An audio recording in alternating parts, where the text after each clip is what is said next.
Derek White, 18 points, 3 steals. Everyone getting involved for Boston.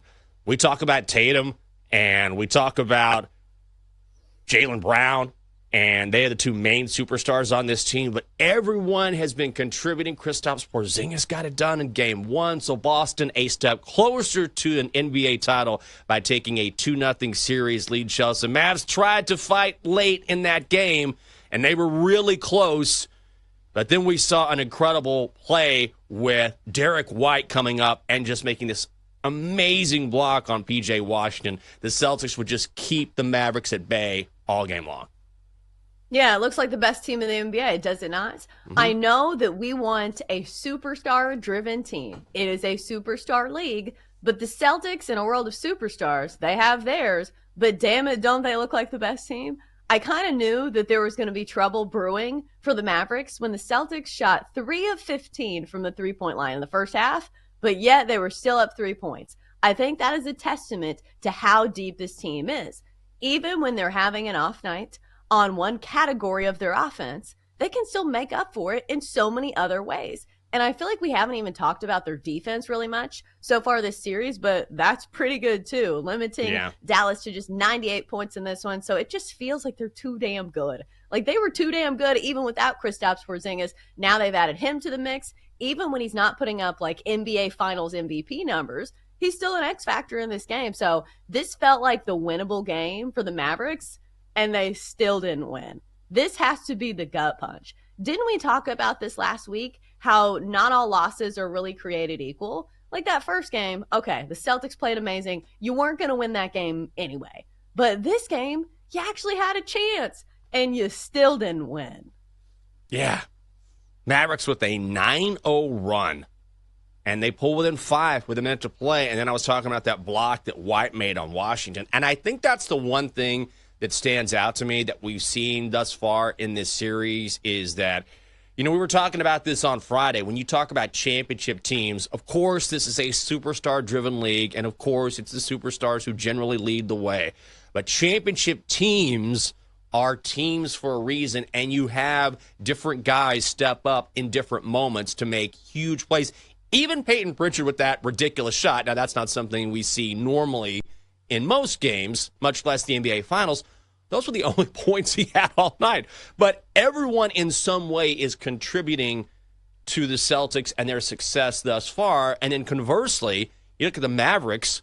Luka was unbelievable. First player in franchise history to card a triple-double in the NBA Finals. 32 points, 11 boards, 11 assists. But Kyrie Irving, only 16 points, 6 assists. 0 for 8 in this series from long range. That's the first time all season he has gone back-to-back games without a shot going in from long range. And I guess the point is the Mavericks don't really have the depth and everyone contributing like the Celtics have. And even Jason Kidd said that after the game, we've got to have more than just 2 guys step up. Yeah, that's always been the story for the Dallas Mavericks, has it not?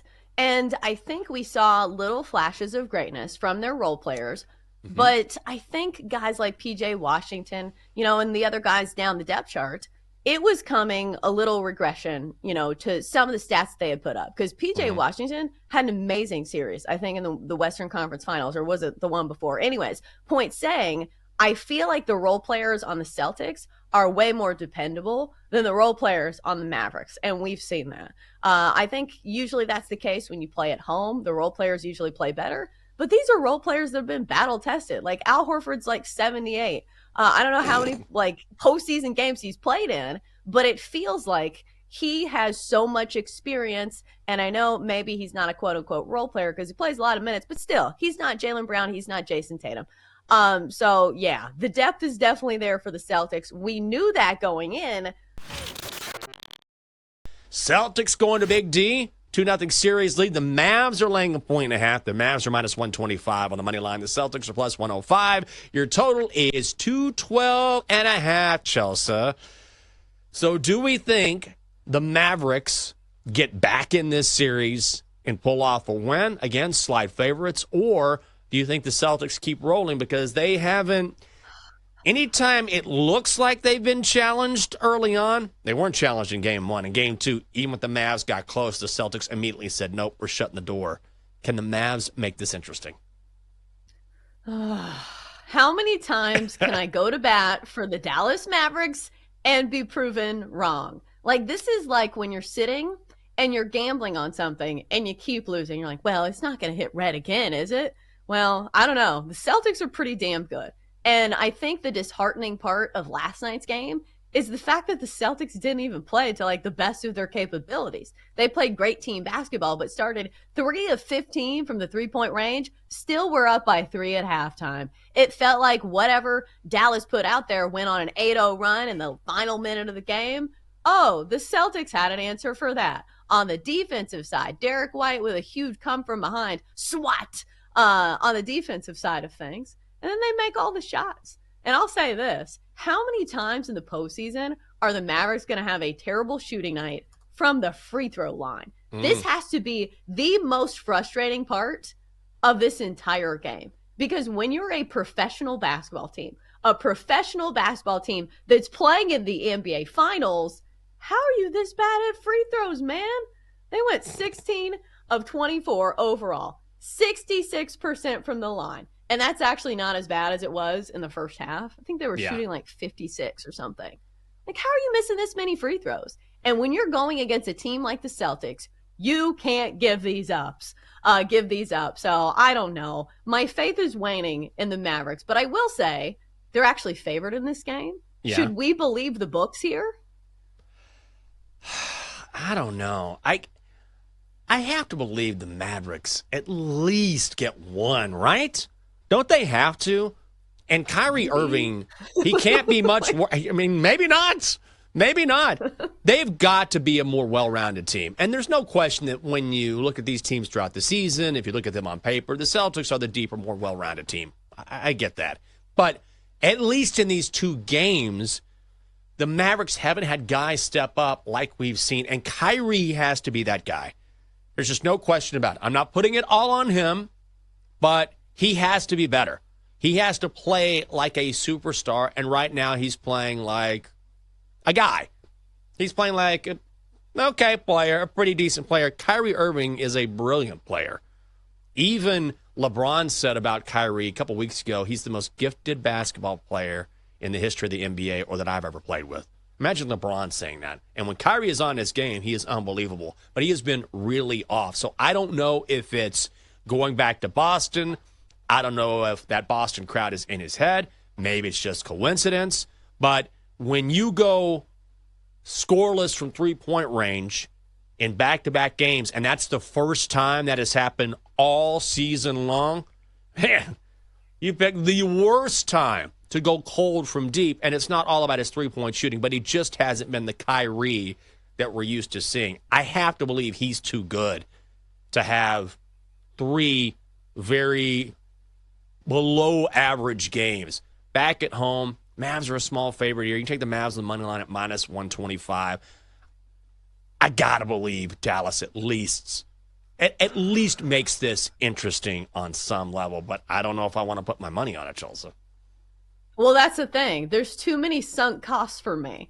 At first, when the series started, the Mavericks plus a game and a half in this series, let's go.